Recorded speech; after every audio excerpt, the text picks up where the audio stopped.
അമിതവണ്ണം അനാരോഗ്യത്തിന്റെ ലക്ഷണമായാണ് വിലയിരുത്തപ്പെടുന്നത്. എന്നാൽ മെലിഞ്ഞവർ ആരോഗ്യമുള്ളവരാണെന്നല്ല ഇതിനർത്ഥം.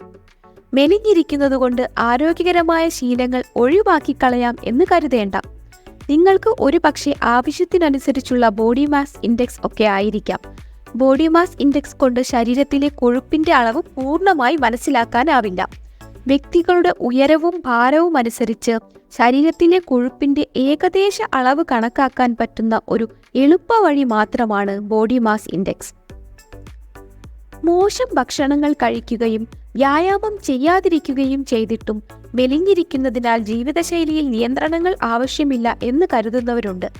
പുറമേ മെലിഞ്ഞിട്ടാണെങ്കിലും പൊണ്ണത്തടിയുള്ളവരുടെ എല്ലാ ആരോഗ്യ പ്രശ്നങ്ങളും നിങ്ങൾക്കും ഉണ്ടാകാം. ഹൃദ്രോഗം, സ്ട്രോക്ക്, ക്യാൻസർ തുടങ്ങിയ അസുഖങ്ങൾ മോശം ജീവിതശൈലി കാരണം ഉണ്ടാകുന്ന അസുഖങ്ങളാണ്. നിങ്ങൾ ഒരു പക്ഷേ പുകവലിക്കില്ലായിരിക്കാം. കൊളസ്ട്രോൾ, പ്രഷർ തുടങ്ങിയ അസുഖങ്ങളും ഇല്ലായിരിക്കാം. അതിനർത്ഥം നിങ്ങൾക്ക് ജീവിതശൈലി രോഗങ്ങൾ വരില്ല എന്നല്ല. മെലിഞ്ഞിരുന്നാൽ ആരോഗ്യമായി എന്ന് പലരുടെയും തെറ്റിദ്ധാരണയാണ്. ഫിറ്റ് എന്നാൽ മെലിയുക എന്നല്ല.